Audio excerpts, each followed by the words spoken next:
Shortly after the FBI searched his Mar-a-Lago home earlier this month, former President Donald Trump fumed on social media about agents rummaging through his wife's clothing and personal items. Just learned that agents went through the First Lady's closets and rummaged through her clothing and personal items. Surprisingly, left area in a relative mess. Wow. Trump posted on Truth Social. She cared, but not like he cared, said a person familiar with the former First Lady's response. It annoyed her, said another person of the search, who noted it was the invasion of her privacy that prompted her to get upset, not the nature of the investigation that sparked the search, or what it meant, or might possibly come to mean, legally, for her husband. The feds being in her bedroom, her closets and her bathroom skirted a bit too close to her independent orbit. But the former First Lady has not been provoked enough to make a public statement about the search, or what it turned up. Instead, her public statements through her Twitter account have focused on her most apparent passion since leaving Washington: NFTs. She's private, and she's protective of her son, and her home, added the second person. The warrant was explicit about the rooms and areas the agents could search, and it included any space the former president frequents, says a person familiar with the details of warrant's execution. The Trumps have separate bedrooms in their 3,500 square feet at Mar-a-Lago, but Melania Trump's bedroom and closets are just down a short hall from the former president's sleeping quarters and home office. Though put out and annoyed that strangers went through her curated and expensive collection of clothes and shoes and bags, say those who know her, she was and remains characteristically quiet. Why would she say anything? Says a person familiar with Trump's long-standing taciturn communication strategy. Her thinking is, if she's quiet, it will just go away, says this person. Trump's furious in public sightings include a visit to a Manhattan hair salon. The coolness also stems from a fundamental certainty that Donald Trump's possessions, however obtained, would not be found in her bedroom or closet. She would never allow him to keep his stuff in her room, and he would frankly never ask, says one of the people. Melania Trump has always considered what Donald does to be separate from her, says another person who has known the Trumps for several years. Decisions he makes about his business are his decisions, not hers. The business of being a former president of the United States who remains in the headlines has occupied Donald Trump. As focused as he has been over the last year and a half as Republican kingmaker of fending off investigations, Melania Trump's post-White House life has been less high-profile. Though out of the public eye, Trump has since early this year placed significant attention on a business called USA Memorabilia. Using her Twitter platform, she has a personal account with 2 million followers and an official office account with 124,000 followers to promote NFTs created and sold by USA Memorabilia.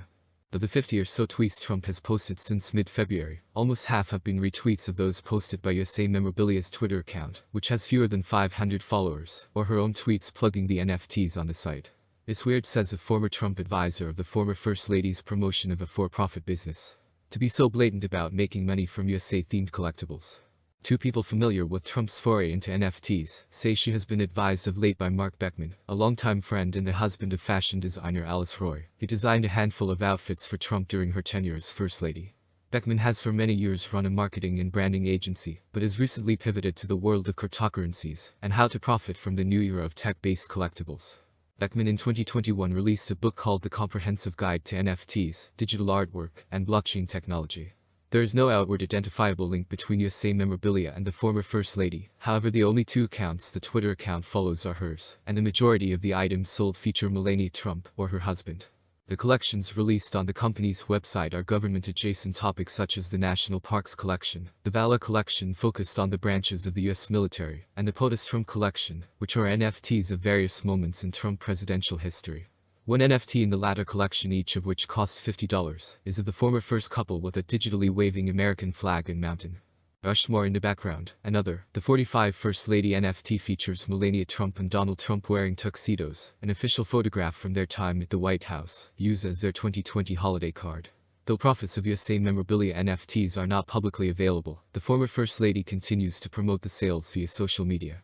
It's very unusual for a former First Lady not to take advantage of her continued power and prestige after she leaves office. But I've learned it's a losing game to try and make sense of what Melania is doing, says Kate Anderson Brower. Also not mentioned on Trump's tweets promoting USA Memorabilia, the most recent of which occurred Monday, is a charitable component that the former First Lady touted back in December of last year, when she first announced her entrepreneurial endeavor into blockchain sales, with a $150 digital image of her eyes.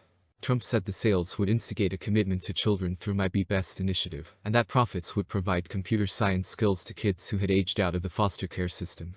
However, no delineation of the portion of proceeds, nor confirmation of organizations that would receive funds raised were announced. In a May interview with Fox, Trump said she would be giving out scholarships from an initiative she calls Fostering the Future, yet only one scholarship has so far been publicly bestowed, the details of which were not publicly released. Just as it is in office, there is no rulebook for how much or how little a former First Lady should do. Each woman has approached it differently, said Brower of Trump's unorthodox business model. First ladies do not get government money to establish large offices after they leave the White House, and after their husband dies, they receive a paltry $20,000 per year pension. Trump is attempting to establish a business separate from those of her husband, who is currently mired in several legal entanglements. I would imagine as the wife and mother of his child, she must be worried about the future, says the person who has known Trump for many years. She might at least be a little worried about how her own life will change. With one of the largest public platforms in the world, it is challenging to understand then why Trump is backing a little-known digital memorabilia business, when perhaps like her recent predecessors, she could be establishing initiatives with global influence. To sum it up, I think it's a wasted opportunity for a former First Lady not to stay relevant, Brower said.